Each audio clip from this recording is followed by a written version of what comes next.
Hi, my name is Juliet Selgren, and this is my podcast, The Great Antidote.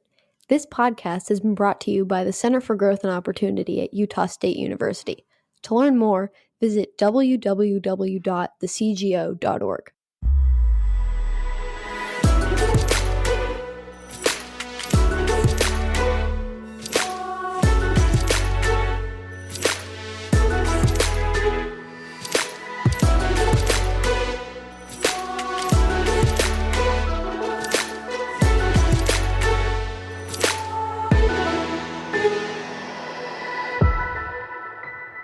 It is my immense pleasure today to talk to Lenore Skenazy, who is the proprietor of the Free Range Project. She has a TV show called The Worst Mom in the World, which, No, and actually, a lot of these little facts are slightly wrong. So can I just fix them? Oh, yes, Okay. of course. So I founded the Free Range Kids movement, Yeah. right? And I'm president of a nonprofit called Let Grow. Everyone thinks it's Let It Grow or Let's Go or whatever. It's just Let Grow. And my TV show is World's Worst Mom.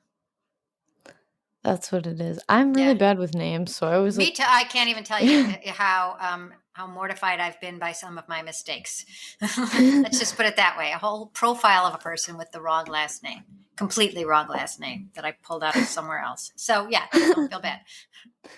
Well, so she's also written an article, and this is kind of where she blew up and kind of was thrown into the spotlight, was this article that she wrote about her son, her 9-year-old son, riding the New York subway. And she helps terrified parents kind of learn to grow past their helicopter parenting and kind of to let their kids grow. They let grow, and the kids are free range kids. So welcome, Lenore. Well, thank you very much, Juliet. Before we get started, I want to ask you the question that I ask all my guests, which is, what is the most important thing that people my age or in my generation should know that we don't? Oh yeah, I'm like spoiler alert. You asked me this yesterday, and I've been like perseverating on it for 24 hours now. Because like, oh my God, here's my chance to talk to the rising generation. What would I give my wisdom? And it actually just boiled down to something pretty obvious, which is give everyone the benefit of the doubt. The people you think are mean, jerks, bullies, can I say it? Assholes, the people who you think don't like you, the people you think have it out for you, give them the benefit of the doubt, and you will be more often surprised in a good way than bad. And you can have a lot more fun in your life that way. I think that's a great response. That's something, especially now, I think that we all have to keep in mind, and that it's so easy to say that that's what you do, but it's difficult to actually do it and to know for sure that that's what you're doing, even though you think you might be. I will definitely keep that in mind. I hope my listeners do too. So first, I want to talk about the free range kids movement and how that started. So, as I mentioned earlier, in April of 2008, you wrote a column for the New York Sun titled "Why I Let My 9-Year-Old Ride the Subway Alone." So can you kind of fill us in on the rest of the story, but why you decided to let him do that and why you decided to talk about it in such like to publish an article like that? Well, first of all, publishing articles was my job at the time because I was a columnist at the New York Sun. And what happened that particular day is that I had to come up with a column idea and I didn't have one. And a couple months before that, anyways, the deal was that the 9-year-old had been asking if we would take him someplace he'd never been before and let him find his own way home on the subway. This was his biggest desire. He wanted to be grown up. He loves the subways, public transportation. We're in New York City. We're on these all the time. And so we finally said, okay, yes. And so one sunny Sunday, I took him to a place he'd never been because it was too fancy a department store for me to shop at, which was Bloomingdale's. And I said, okay, today's the day. And I left him in the handbag department and I sallied home on a bus, and he had to take the subway and then another bus. And he came home ecstatic that he had done something grown up, just like a real person, not just a baby. He'd been on the subway. And there I was 2 months later with nothing to write for my column. And I asked my editor, should I write about him taking the subway? Some of the other fourth grade moms thought they would wait till their kids were like their age, like in their 40s before they would let him go. So my editor said, sure, write it. It's a nice local story. So why I let my 9-year-old ride the subway alone goes up on a Tuesday. And by Thursday, I'm on the Today Show, MSNBC, Fox News, and NPR defending myself and getting called America's worst mom. And it just snowballed from there. So in the column you write that, quote, half the people I've told this episode to now want to turn me in for child abuse, end quote. Can you tell us a bit about the difference between parents today and parents of the past and kind of what caused that change to occur? I can, we can sit here for 12 hours and I'll do it, but I'll try to boil it down because I didn't grow up in the city. I grew up in the suburbs of Chicago. And so I wasn't I wasn't riding the subway at age 9 because I wasn't anywhere near a subway. Um, but back in the day, it was normal to let your kids start walking to school in kindergarten. It's not like me making this up. It's not like I come from Mars. I come from Wilmette, Illinois. And when I was 5 years old, I walked to kindergarten. And when we got to the corner, there was a 10-year-old, a kid, a fellow kid who would usher you across, because back in those days, we actually trusted kids to be part of the world as opposed to shielded from it all the time. So your question is, what's changed since then that now we won't even let 10-year-olds sometimes walk to school, or sometimes parents will feel like they should stand next to them at the bus stop, or even keep them in a car till the bus comes and then let them out of the car and go onto the bus. And it's a lot more involved and demanding of the parents. And that's why I don't blame the parents. I feel like they are part of this culture that keeps telling them that they must be doing everything with or for their kids, or their kids are going to be hurt or fall behind. And so so they just see their job as to be sort of intensively cultivating their kid and keeping them safe. And the reasons for this are, 24-hour news cycle. We live in a litigious society. People start thinking like lawyers. Is this going to come back to bite me? Should I just prevent it from happening? Experts are there. Usually I have a copy of Parents Magazine next to me to open somewhat randomly and castigate them for giving us bad advice. One of my favorite ones of late, actually this was a pretty while ago, like a couple of years ago, was the 10 hidden dangers in your home. Can you guess what number 1 was? I would say like a microwave, but I don't know. They do talk about microwave safety elsewhere.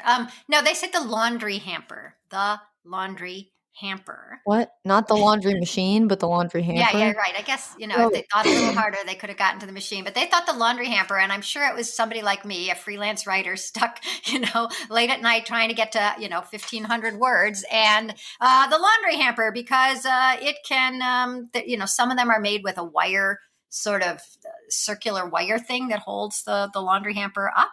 And if the wire somehow gets out of its casing and springs forth, and your eye happens to be next to that right at that horrible moment, your eye could get lacerated by the wire. I mean, they come up with these fantastical um, terrors, and they plant them in parents one after the next issue. There was an issue over the summer that was telling you how to read to your child, and it wasn't like, how about open a book?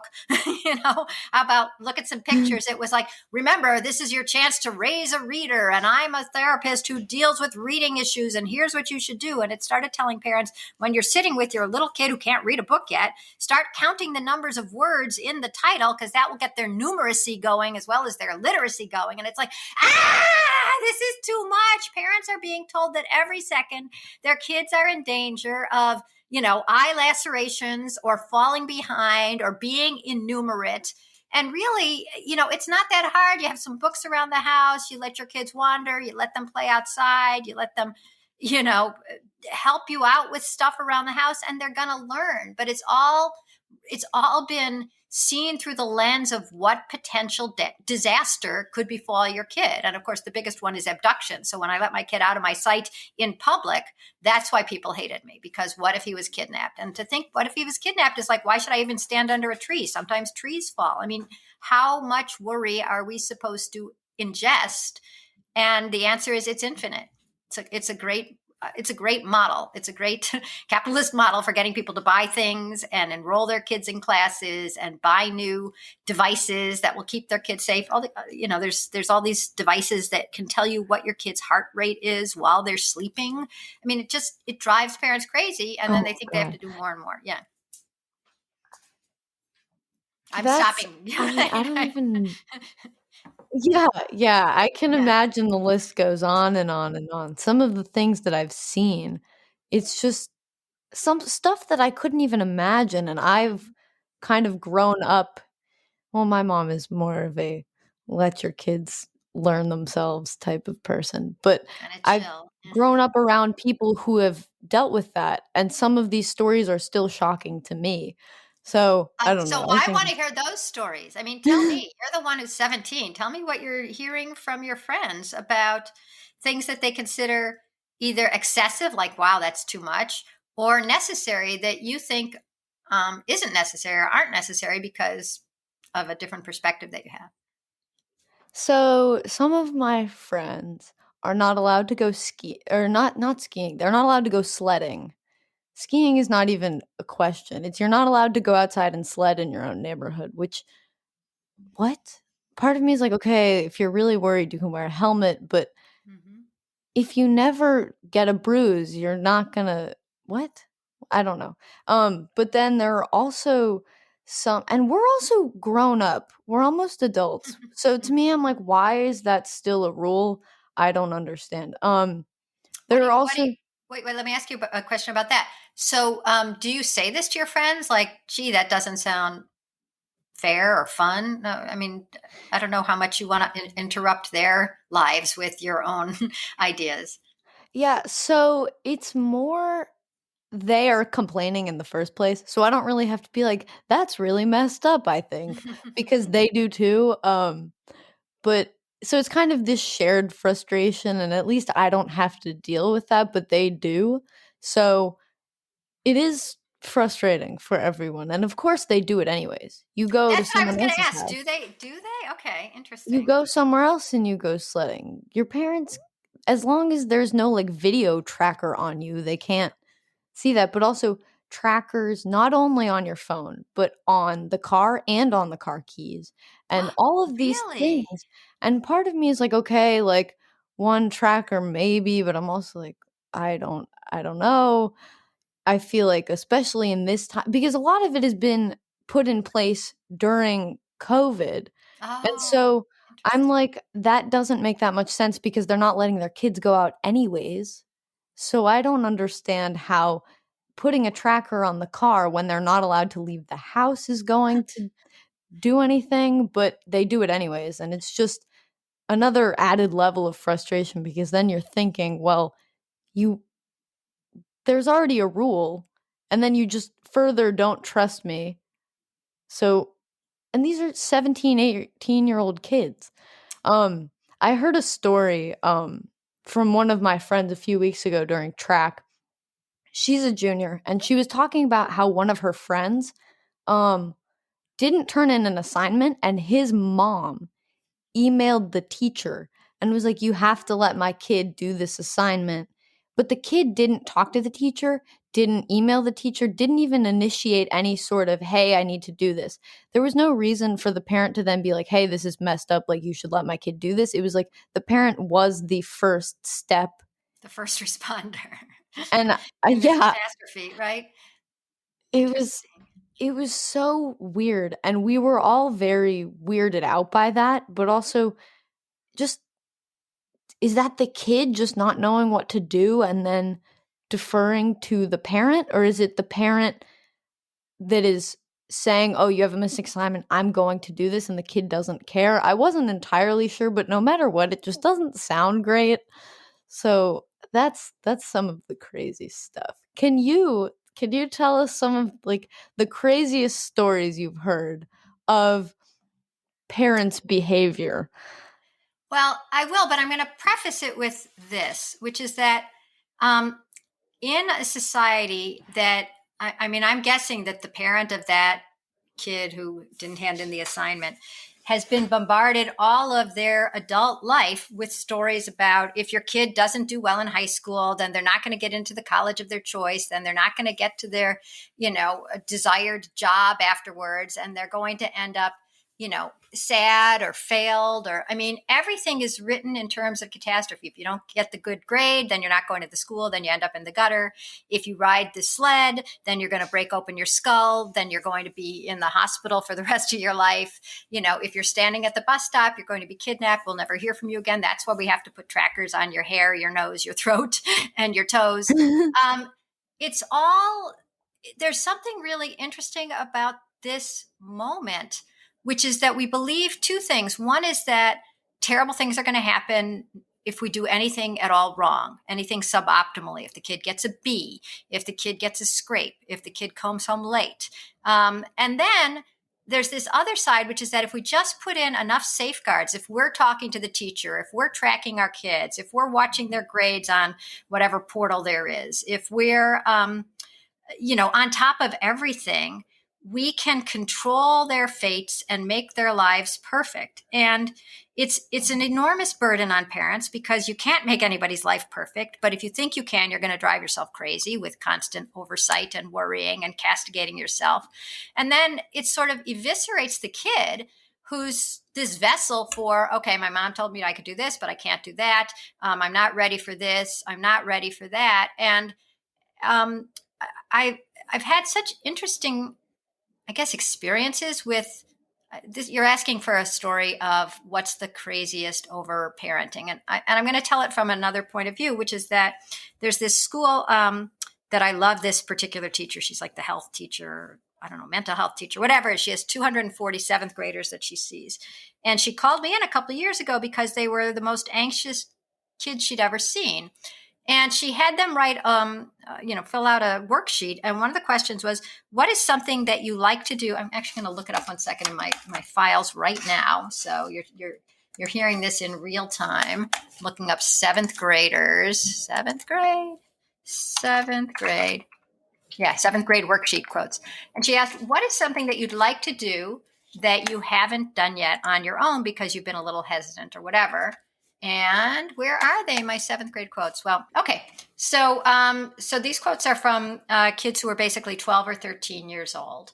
And the question was, what's something that you're ready to do, but you're a little hesitant about trying? You think you're ready to do, but you're a little hesitant. I was hesitant to try walking my dog alone because I was scared he would get loose from the leash or a scary man would take me. Another person. I was afraid to climb a tree because I was scared I was going to fall and break a bone. Another kid. I wanted to try doing a wheelie on my bike, but I was scared I might hurt myself. Another kid. I was afraid to try and cook because there's an open flame and I could get hurt. And then this is just one of 3 kids who had the very same answer, which was I was hesitant to use a sharp knife because my parents hadn't let me. So what's upsetting to me about these, and now I got to find you again. There you are. Is that just like the parents worrying that the sled ride is going to end in death, or the car ride is going to end in death, or the B- is going to end in death.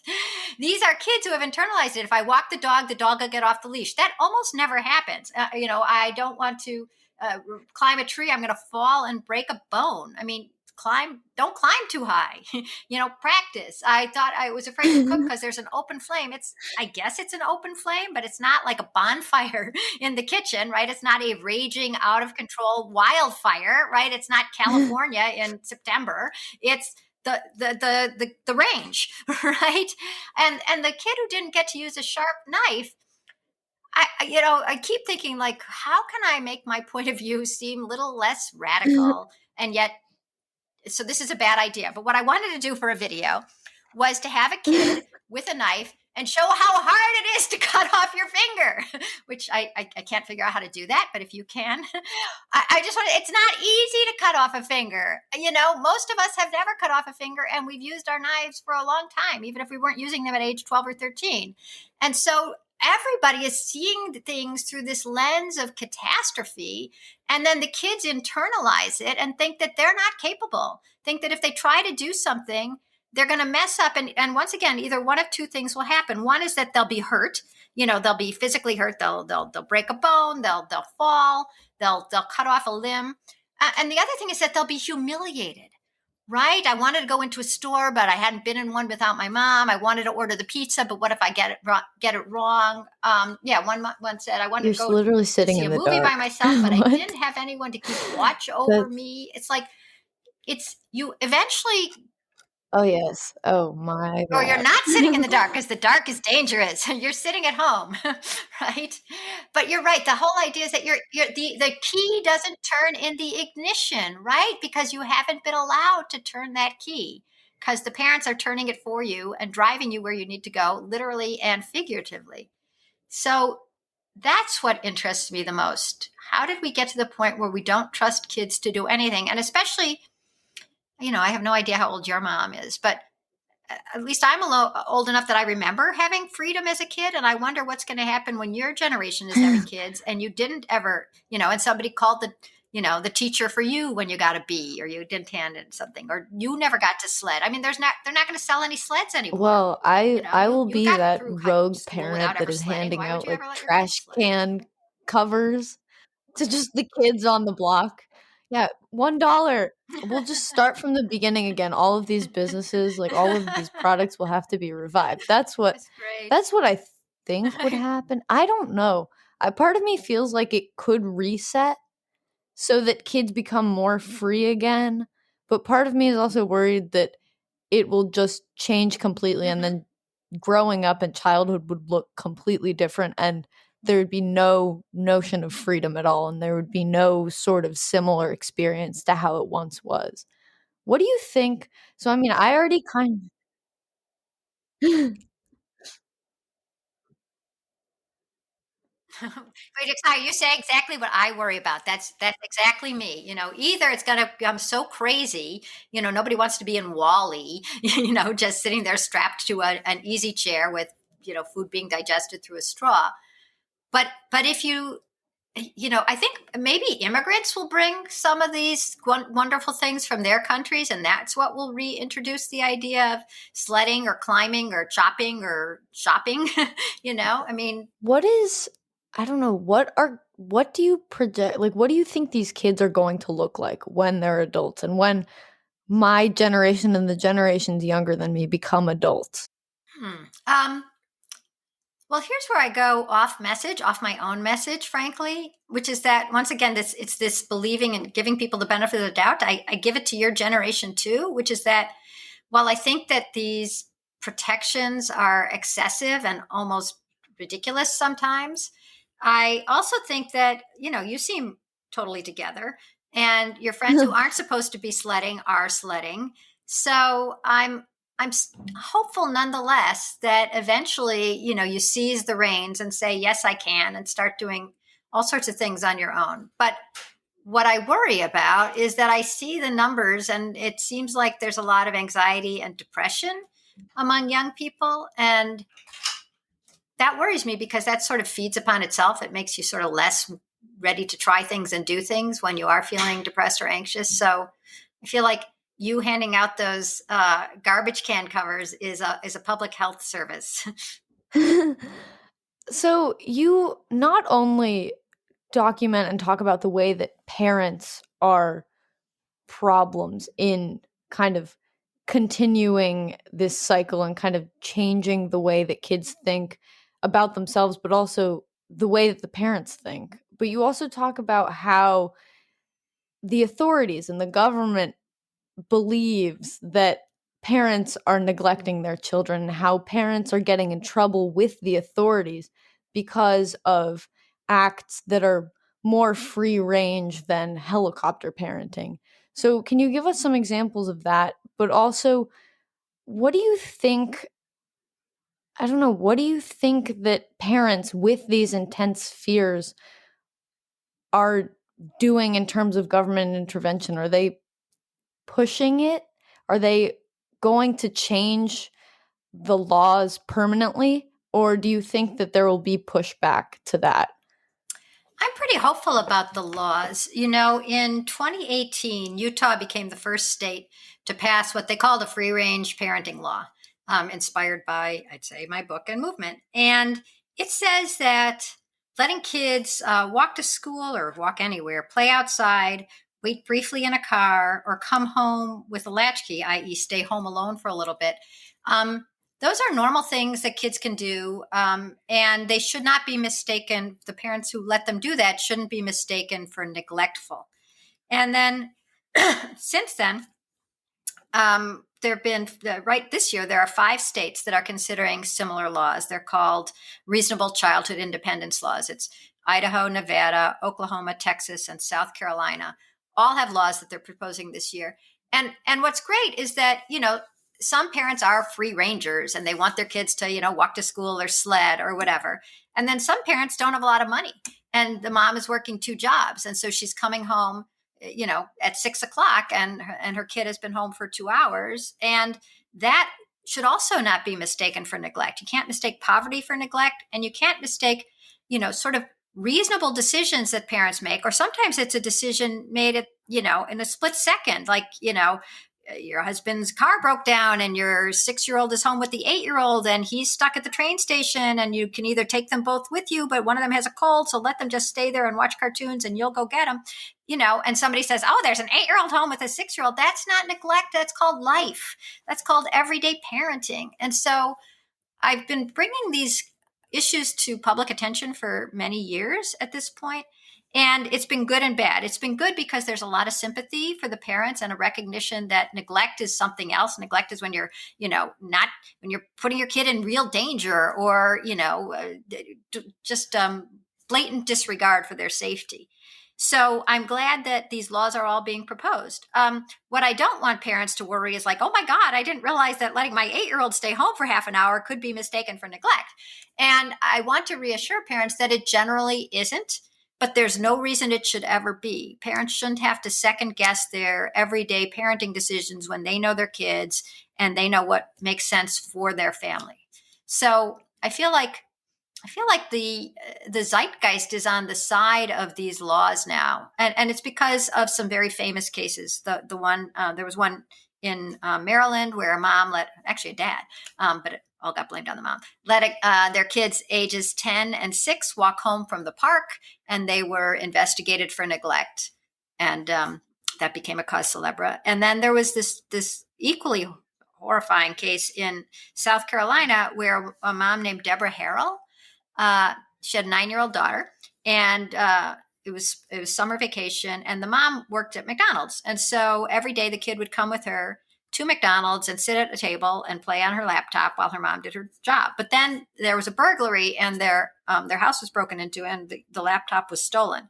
At which point the 9-year-old said, look, it's the summer. Can I go to the park? It's fun. There's a sprinkler there. It's, there's a ton of kids, and there's actually a ton of adults because it was a park where they also served breakfast and lunch. So a very thriving, popular place. And so the mom says, okay, and gives her a cell phone, in case you need me, here you go. And then the girl goes there day 1, day 2, day 3. This lady comes up and says, little girl, where is your mother? And she says, oh, my mom's working. She's like, working?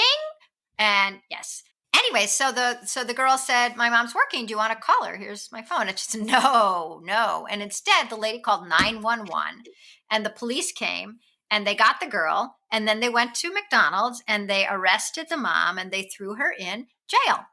And they took the daughter away for 17 days. And this story is up at Reason. If you Google Deborah, Debra, Harrell, Harrell, at reason.com, you can read, you can watch the interrogation of the mom by, I guess, the sheriff or the policeman. It's like, so you thought your daughter would be okay, huh? It's like, yeah, I thought she'd be fine. It's like, oh, well, you don't think about the worst things that could happen. It's like, well, no, because she had a phone and she was near me and it's a local park and it's popular. It's like, oh, so you thought she'd be okay.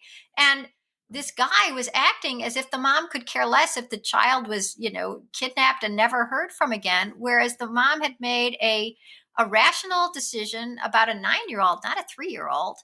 And somehow that was considered not her prerogative. It had to be the person with the worst case scenario in their head gets to win. And that got a lot of people's goat. You have to make decisions based on reality, not on the worst ideas you can dream up and a Liam Neeson movie mashed together with a Law and Order SVU episode. I mean, that's not reality, right? And in the end, what was great is the entire American public ended up weighing in on this and being outraged on the mom's behalf. And how dare you take away the kid for 17 days? You say that you don't want anything bad to happen to the kid, and you've suddenly plopped her into somebody else's home for 17 days and thrown the mom in jail. Mom was only in jail for one night, but a night in jail. I've never spent a night in jail. How horrible. And for trusting my kid, and a 9-year-old kid. Like we said, I was at 5 years old walking to school. At 9, I could certainly be at the park without somebody thinking my mom should be thrown in jail. But the other thing is, if she was only in jail for one night, they definitely were keeping the kid, not just because the mom was in jail. They were actually doing like full on investigation. You're not good enough to be a parent. What sort of message does that send when the authorities are telling people or acting on these calls? Mm-hmm. And when 911 shows up, takes the kid, like puts the parent in jail or gives them a super hard time, or if Child Protective Services shows up, what does that teach the kid and what does that teach parents around them? Well, obviously, nothing good, which is why the case gained so much sympathy. Everybody understood, as you did, that what's more traumatic, spending a couple hours with your friends at the park in a sprinkler park during the summer, or finding out that your mom's in jail and you can't go see her, and you can't get out wherever you've been placed for 17 days. So what was galvanizing about that case is the obviousness of it was opposite day, right? Instead of making the kid safer, you've made the kid less safe. And instead of helping the mom, you have hurt the mom. And actually, there's a really nice John Stossel piece on YouTube about her and about this case now. And the girl is so sweet and the mom is so nice. And I mean, the bad thing about bringing these cases to public light is that people start worrying, is that going to happen to me? Which the answer is generally not. But the good thing about bringing these cases to light is that parents empathize. They love their kids. They know that everybody has to make some decisions that are, somebody else. There's no two parents who think the same on anything. Solid food, organic food, bedtime, how much homework, get a tutor, travel league for soccer. Nobody agrees on anything, and so you don't want the government coming in like a nasty neighbor and saying, "Well, that's not how I would do it, and I'm going to teach you a lesson." And so that's why there's 5 entire states that are considering laws like this, because we want Child Protective Services to do a job. It's not like I don't think there should be Child Protective Services, because I like the idea that there is some oversight if there's some child who is being truly abused or neglected, right? That if you see a kid coming to school and they're bruised and their bones are broken and there's no, and they weren't sledding, then, it's good that there is a safeguard, but it can't be the tripwire that it is now. I mean, there's over 7 million children get investigated every year, and I was just writing about this, so I know the statistic. Everybody worries, but if it saves one child, and I want to save one child too, I want to save all the children.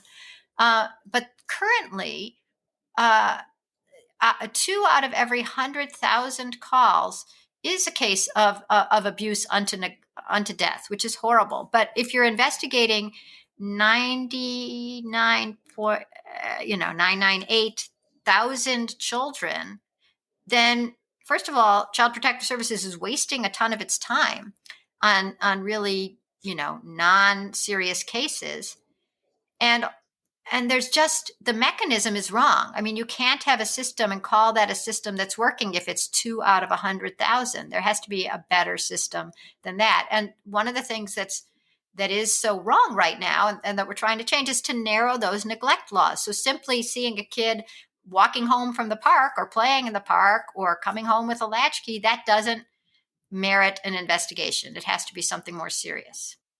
Yeah, defining what neglect is so that neglect can't be letting your kids go home by themselves. That that sounds reasonable and rational, but it sounds like there are a lot of people out there who disagree. But also some. No, you go ahead. No, I think there are a lot of people, it's sort of a bigger issue. There's the whole, if you see something, say something, sort of zeitgeist out there. And that has trained us in a way to over worry. Here in my city, New York City, if you're on the subway and you see an empty lunch bag, or you could see one of my kids' backpacks.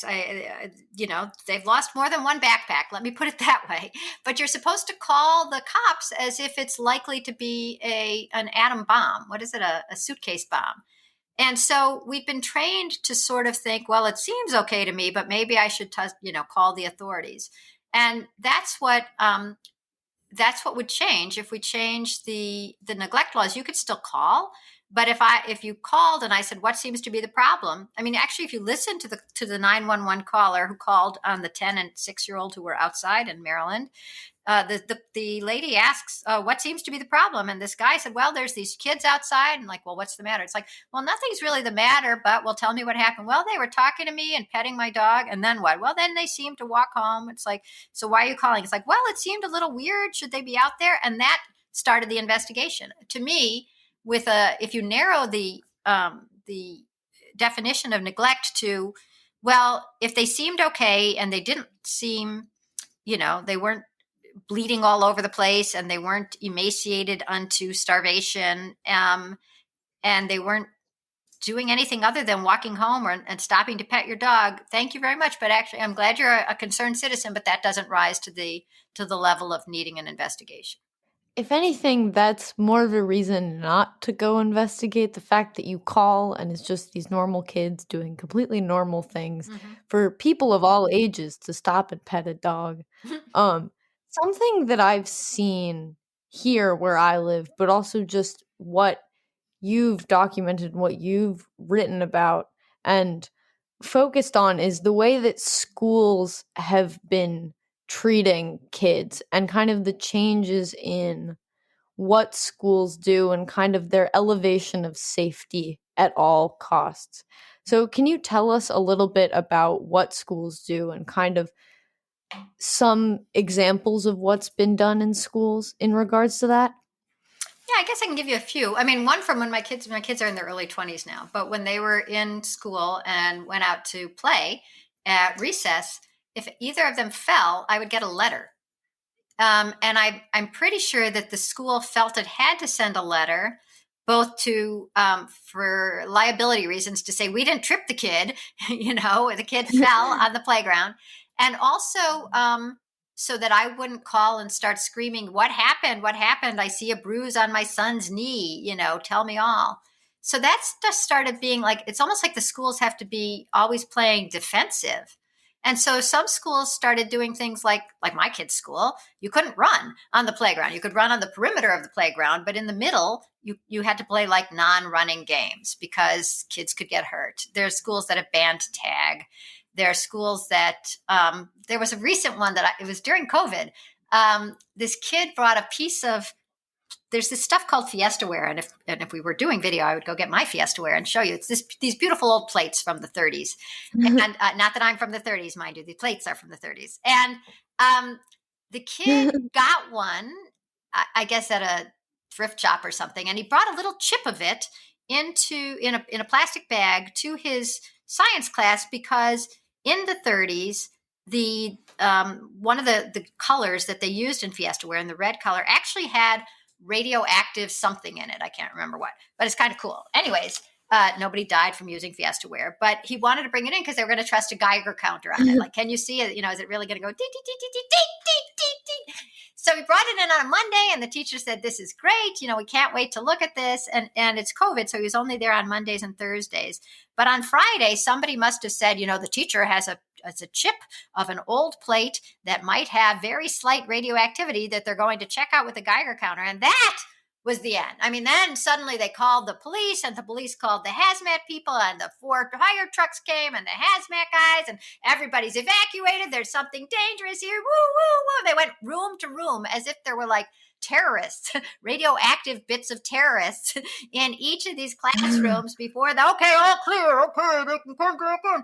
And the kids could come back in, but then the actual kid with the plate was home because it was a COVID at home day for him. And so then, woo, everybody raced over to the over to his house. Come out with your hands up. I don't know if it's come out with your hands up, but he had to come outside. And they said, "Are you the child who brought the piece of Fiestaware, the much beloved dinner plates that people have been collecting for almost 100 years to school in a plastic bag, a tiny chip of it. And he's like, yeah. He said, well, that's kind of dangerous. He's like, no, I don't think you understand. That's actually not dangerous. First of all, people used to eat off them. And secondly, it was a chip. And thirdly, it's a piece of plastic. And fourthly, you guys are crazy. And then I can't remember, but the district attorney was there. And sometimes it just seems like there's so little going on that it's exciting if you can get worried, because then you have something to do. You can use the siren, and you can go through red lights, and you could use the bullhorn, and you get to put on your hazmat suit. So, that's from the outside. I feel bad for the teachers because it is almost like everything has to be seen through the lens of, is my principal going to think that this is too lackadaisical? Are the parents going to yell at me for not being safe enough? Am I going to be sued? So there's my kid's school. You had to fill out a waiver for them to go to the park, which is like 2 blocks away. And so everything is sort of going through the I don't know if you lens or through the wall or whatever of what could enrage the parents, what could create a lawsuit, what could hurt a kid, what could a kid tell somebody else about, and now I'm going to be on the line. I read somewhere, and I think it was my own book, that principals are spending, I don't know, 5% of their time now or 20% of their time filling out forms and dealing with insurance claims because that's how we see life. It should be absolutely perfect. And if kid gets a scrape, somebody somewhere did something wrong, and, talk to my lawyer. That reminds me that when I was in, I think, ninth grade biology, we would go on nature walks and we'd have to get Tetanus shot. for every single time. Well, there were also so many like forms for that. So much paperwork. Having a child just seems like it comes with like 2 or 3 times their weight in paper, just from all the paperwork you have to fill out. But that's a whole other story. It's not a whole other story. It's the whole story. Because the other thing is, like, if you start filling out these forms, because, oh my God, she's going to the, when our kids went on their nature walk, which is like an overnight nature thing, we got this packet of information, and there was like a page for the kids, and it's like, you might be stung by a bee. What is a bee sting like? Well, at first it will really hurt, but then the bee goes away, and then pretty soon, like an hour later, if you haven't died of anaphylactic shock, you'll be smiling again, even though your arm will really hurt because bees sting. And it's like, don't send them there. And, you're scaring the parent, you're scaring the kid. And it's all in the name of preparation and, not being taken by surprise by any bad thing that can happen. So they keep having to imagine all the bad things that could happen. And so parents, we were talking at the beginning, like, why are parents feeling like they have to be so overprotective? Well, if you've been told that going on a nature walk requires basically a notarized signature from your doctor, lawyer, and priest, it starts seeming like the nature walk is pretty scary. And I'm not surprised that if the nature walk is bad, imagine sledding, which is movement in an icy circumstances. So that's why I feel like I don't ever blame parents. They've been told that anything their kids do could end tragically. And at one point, I told my agent that I wanted to write a new book, and I was going to call it "Quit Imagining Your Kids Dead." And she said, "Don't do that." So I didn't. But it is something that we're encouraged to do. Not in those words, but like if you have to fill out a waiver to let you go on a nature walk, it's because what are waivers for? They're generally like before surgery or before you're an astronaut or something. It's not before you take a walk in the woods. What are some of the other misconceptions about kids and bringing up kids that are told to parents or that parents tell each other that convince them that it's not safe to leave their kids outside or to leave them at home? So what we're saying is it's not safe to leave them inside or outside, which boils down to it's not safe to ever leave your kids. That's all that they're told. And there's something that's, if you sort of want a 30,000 foot overview, be careful, you're at 30,000 feet. It's the idea that you should always be, that something terrible might happen at any point. And if you're not thinking about that and preparing for it, then, good luck to you. Do you remember there was a case? Oh, you would have been maybe too little to hear about this. Of the mom, the family was at a zoo in Cincinnati, and the kid fell into the gorilla cage. Do you remember this from a few years ago? No, but I heard one about a crocodile at The one point. crocodile's really awful. So let's talk about the gorilla. Right, right. They're all awful. I mean, so the kid falls into the gorilla cage. You can't apparently just stun the gorilla with a tranquilizing gun because it takes too long to tranquilize them. And in the meantime, the gorilla could kill the baby. So they killed the gorilla, which is horrible. And it was tragic all around. Thank God the kid is fine. What was upsetting to me is that people were so mad at the mom for quote unquote letting this happen. And it's like, you know, and they were saying like, well, you go to the zoo, you should be prepared. And it's like, I go to the zoo, but I'm not prepared that they've built the zoo so poorly that chances are likely that if I turn to get a diaper or, goldfish snacks out of the stroller, my kid is going to end up in the gorilla cage. It's unlikely. And yet, because something bad happened, people looked backwards and pretended like she was neglectful for not thinking about that possibility. And it's like, well, and also, didn't you think that like a giant yak could come and, eat the child, or a bird could come and carry the child away? I mean, they were mad at her for not thinking of such a rare case that I have never heard of another case like this ever in my life. So there's something strange about the culture that likes to blame parents for fate, for for strange and awful and completely unpredictable fate. And that goes back to believing that if you only think enough and fill out enough of these forms and worry enough and prohibit everything like sledding, you can keep your kid perfectly safe. And any kid who isn't perfectly safe, it's a failure of the parent. And that's changed since when I was a kid, because I feel like if something bad happened to a kid in the olden days, and it was pretty much unpredictable, you would sympathize with the parent instead of immediately hating on the parent. It seems to be the case a lot all over the place now, is kind of what I've been thinking about more and more. It's like, oh, we just point and we're like, that's an example of exactly what not to do. Let's hate on them. Let's cancel them for that, actually. Perfect example that is kind of related. It makes me think that the only solution is you have to keep your kid on a leash and fasten the leash to your waist at all times.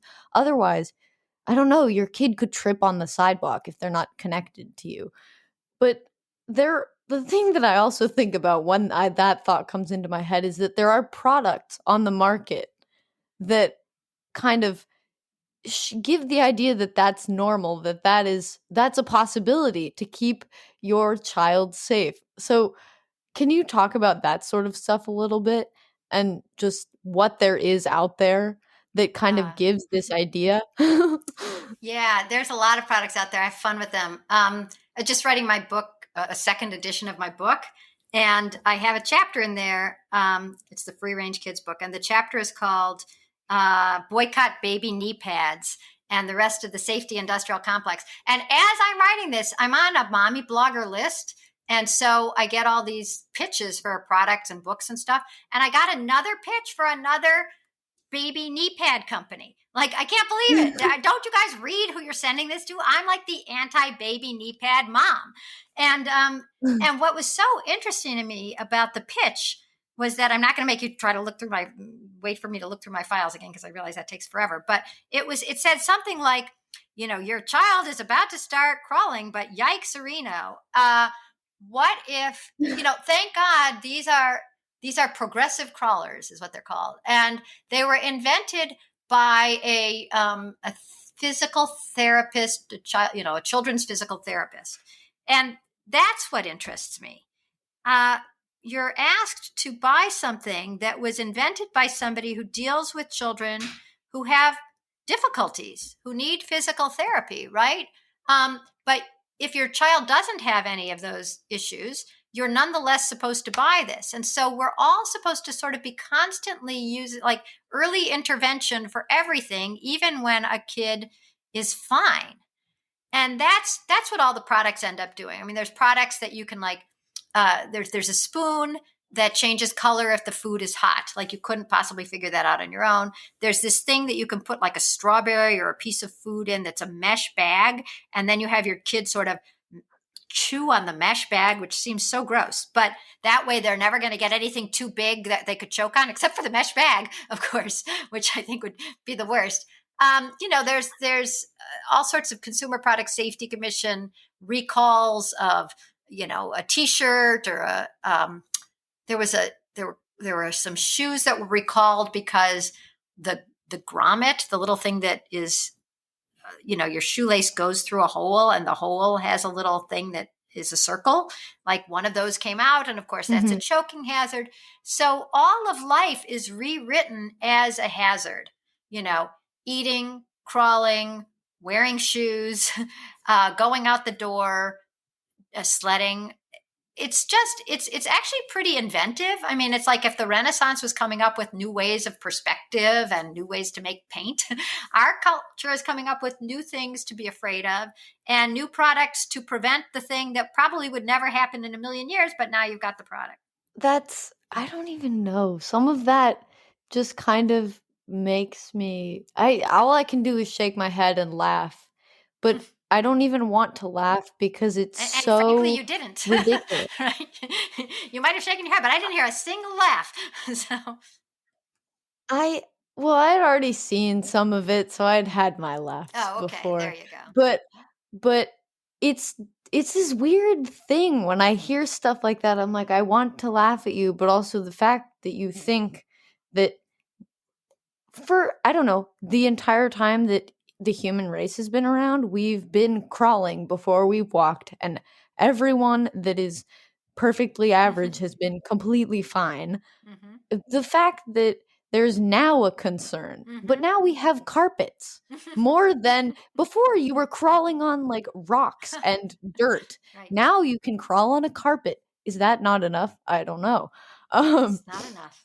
I mean, But that's also, I mean, the inventiveness is sort of, you could sort of give it a high five in a certain way in that, if you can come up with a product and you can scare a parent and you could sell it, well, okay. That is the marketplace. You've created a market. So it's just the undermining of people's trust in human development, in themselves, in their children's resilience, and that's what gets me is the idea that um, parents are being told that their kids are so fragile that crawling could damage them, and that they're so likely to fall behind or be hurt that they should be heeding the advice of a baby physical therapist, even if they're lucky enough to have a healthy baby, right? I had never even heard of a baby physical therapist Well, it sounds before kind of funny this, because it which almost sounds is like the baby is the physical therapist. So it's like, wow, what a yeah. genius your child is. um, a physical therapist for babies, let's say that. No, my friend is one, an occupational therapist, and it's great. She does early intervention, and God bless her, she goes into homes where kids have physical problems, and before before it gets too late, starts getting them, like teaching them how to sit up and teaching them how to walk, because in those cases it wasn't going to kick in automatically, but in the cases where it is going to kick in automatically, um, it's almost extravagant to pretend like you should be using those same resources that are needed by the people in tough situations. It seems like kind of just a waste of time and money and all of that. But I mean, it is kind of impressive that they can make products like that. But it's sad that people with children that are completely fine buy into that sort of stuff. But I don't know. There's still hope. I mean, Oh my you God, of do what course. you Yeah, do. yeah. Can you tell us a bit about some of the projects that you've done and kind of some of the things you've started in order to not really reverse the effects, but kind of fight the helicopter parenting, protective, your kid can't do anything situation? Yes, thank you for asking. So, as you know, I started Free Range Kids, and then about 4 years ago, some people came to me, including Jonathan Haidt, who wrote The Coddling of the American Mind, and said, Nice. we don't. we don't mean to be doing this, but it's a culture that's treating young people as if they're fragile. And that must be starting pretty young. And who's fighting this culture of overprotection that's undermining kids? And they came to me and they said, let's start a nonprofit together. So we started Let Grow, which is not let's grow. It's not let it go. It's not let it grow, which would be gross. It's just let grow. And so we always come up with different slogans, but one of them is when adults step back, kids step up.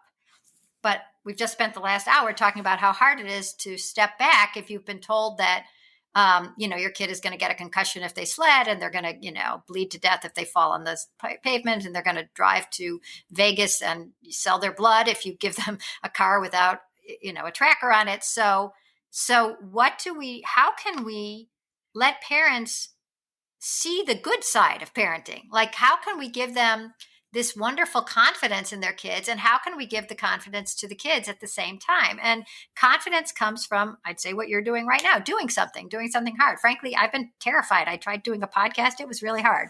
So kudos to you. So we have something called so it's the Let Grow Project. Let me flog it for a minute here. So the Let Grow Project, which you can find at letgrow.org, is free. So it's not like I'm trying to sell you something for $29.99.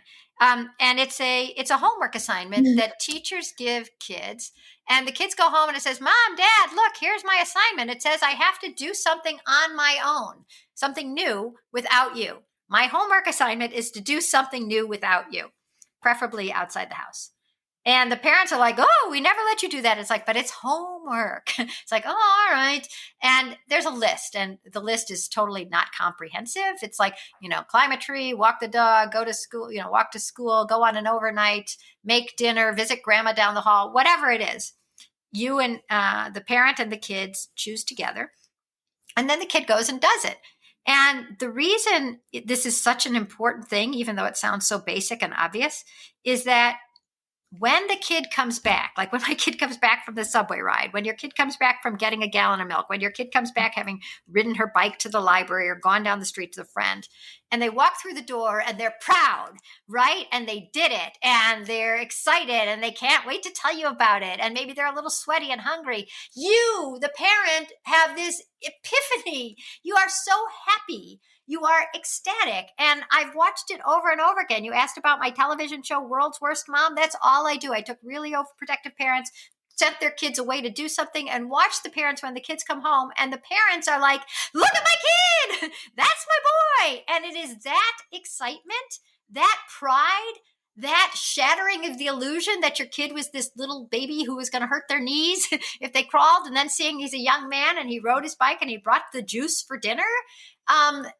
That is transformative, and it transforms the parents, and therefore it transforms the kids, because now the parent sees this kid as blossoming, as growing into a beautiful young woman like you, or a beautiful young man, and not just a baby or a bonsai tree or an embryo or an egg, And so I highly, highly, highly recommend anybody who's listening who has any connection to teachers, or I'm assuming that your kids are, your listeners are probably your age. So if you have little brothers or sisters, suggest that the parents or the school consider doing the Let Grow Project, because it doesn't take class time, doesn't take money, and it changes things. I mean, we've heard about neighborhoods where the people were doing, where the school was doing the Let Grow Project, and then kids start going to the grocery, or kids start riding their bikes and even roller skating. I mean, it just changes things.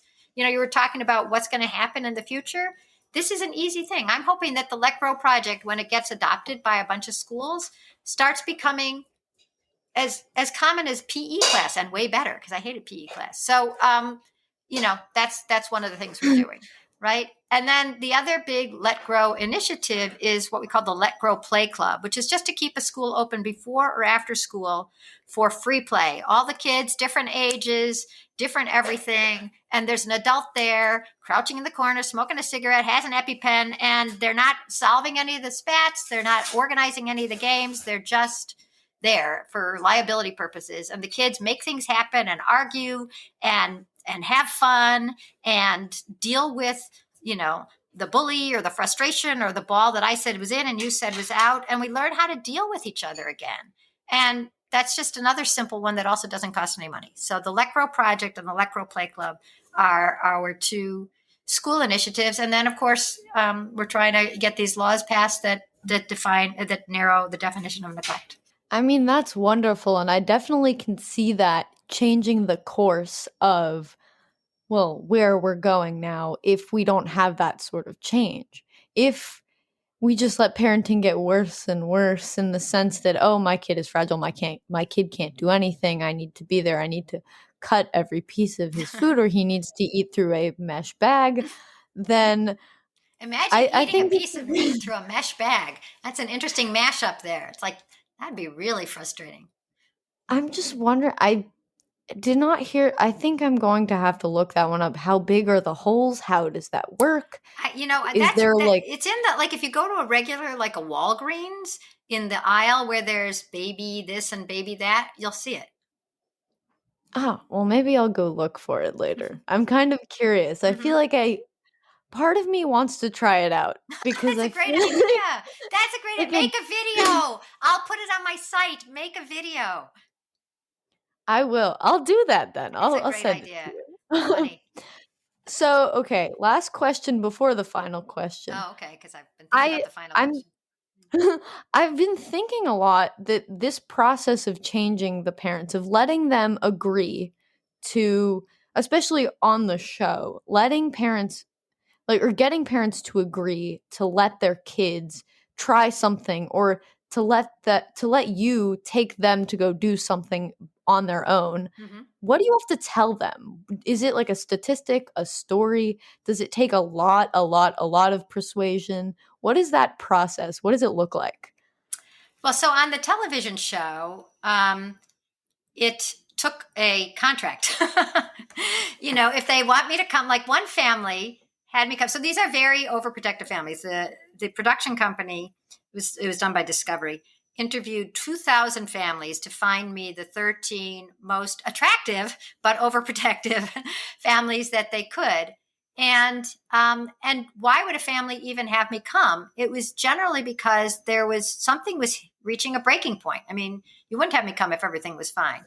But for instance, in the first family Mhm. that I helped out, it was a mom who had her 10-year-old son from a previous marriage, had married a guy who had a 6-year-old from his previous marriage, and he gave the 6-year-old all this freedom that the mom didn't give her 10-year-old. So it was Mhm. tension between the two kids, and then between the mom and the dad, because the mom, because the contrast was so great. For instance, the 10-year-old was not allowed to ride a bike, but the 6-year-old was. So that's friction. So for me to say, okay, I'm going to Wow. teach your kid how to ride a bike today, it's horrible, but at least it's somebody else is taking the burden. I'm saying, I'm going to do it.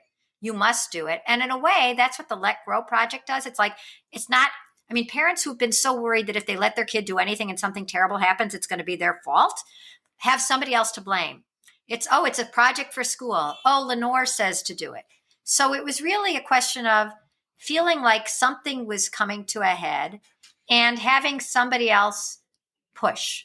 And that was me. And that's also what the project does on its own. It's just a little nudge to get something to happen.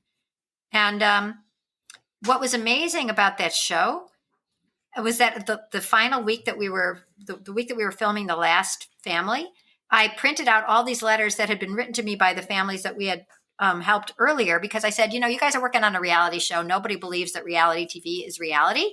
I've been here. We've all seen it. Here are the letters from the moms after the cameras went home, after there's no upside to telling me anything, because we're done. The episode is in the can. And it was like, you won't believe it. Now my son is going to overnight camp. My kid is starting, my kids are going to baseball now on their own in the morning. You won't believe it. I let my kids go into the bathroom by themselves at Chuck E. Cheese, which I'd never done before. And it was like little victories and big Wow. victories. And that's why I feel like one of the things I'm excited about now with Let Grow is anybody wants to give us a donation. First of all, do. Secondly, the next frontier is research, because I feel like if we're seeing the kids are becoming so anxious and depressed in your generation, and independence Mhm. is the antidote, let's test it out. Let's see if independence is actually a therapy that hasn't been used. Because if it is, it's free. Right? You could have all these schools getting all these kids to do their Let Grow projects, and kids grow up sort of like PE was supposed to get kids back in shape. Well, let them do the Let Grow project, and it makes parents breathe easier. It makes kids more bold. It gets kids back outside. It renormalizes seeing kids outside, so you don't call 911 when you see a kid at the park. So I really feel like once we get some research on the psychological front, like real studies of using independence as an intervention, as a psychological intervention, that's going to have a big impact on parents and on the world. I think that is also a good next step because then all the mommy bloggers will see the numbers and they'll be like, "Wow, it Yeah. works." Maybe that's the next big thing. That's what we need to try. Um, so finally, what is one thing you believed at one time in your life that you later changed your position on and why? Oh, so I've been trying to think of that all night, and I'm going to end on a, not with a bang, but a whimper. Mangoes, mangoes. I used to think mangoes were the gross, disgusting, slimy fruit, vomit inducing, and now I love them, and that's it. Mangoes. I think that's good. That's a pretty happy note. A lot of the time people have said they've changed their mind about things that are, I don't know, kind of just depressing topics and kind of sad. But that's good. You grew. I grew. So That's right. Me and I mangoes are a actually thing now. Yeah. I actually used to not like mangoes also, but now I do like them. So together, we both did Hey, that. right, you're my soul sister. So thank you so much for being on the podcast. Oh, this was really fun for me. And gosh, if any of are your listeners your age? I mean, I have no idea who listens to you. Yeah, so it's a lot of kids my age, but it's also a good amount of adults Hmm. because I don't know. I guess yeah, it's You swing people both all ways. ages. Yeah. Yeah. All right. Well, anybody wants to get in touch, feel free. If you go to info at Let Grow, it eventually winds its way to me. So please do. Yeah, of course. And listeners, listen to that and check out Let Grow. It very informative. Lots of examples of that sort of stuff. Good examples, bad examples, scary examples that make you wonder what parents are thinking. Um It's not but parents. It's not parents. It's a culture that, I mean, like my mom was a worrier, right? I come from good worrying stock. And yet she let me walk to school at age 5 by myself. And the crossing guard was 10 because that culture believed in kids. And our culture is telling parents to always be worried. So it's not individual crazy parents, helicoptering, annoying, hovering jerks. It's a culture. And we're trying to change the culture. so correction, what society is There thinking you and what the go. government is kind of promoting by listening to this sort of stuff and by getting pressured by this sort of stuff, but also the good changes, the laws, the steps that Let Grow is taking to change things. So I would like to thank Lenore once again. And I would also like to thank all of you, my subscribers, everyone who listens, everyone who shares. And if you would like to be on the podcast or if you have any suggestions, reach out and send me an email at thegreatantidote@thecgo.org.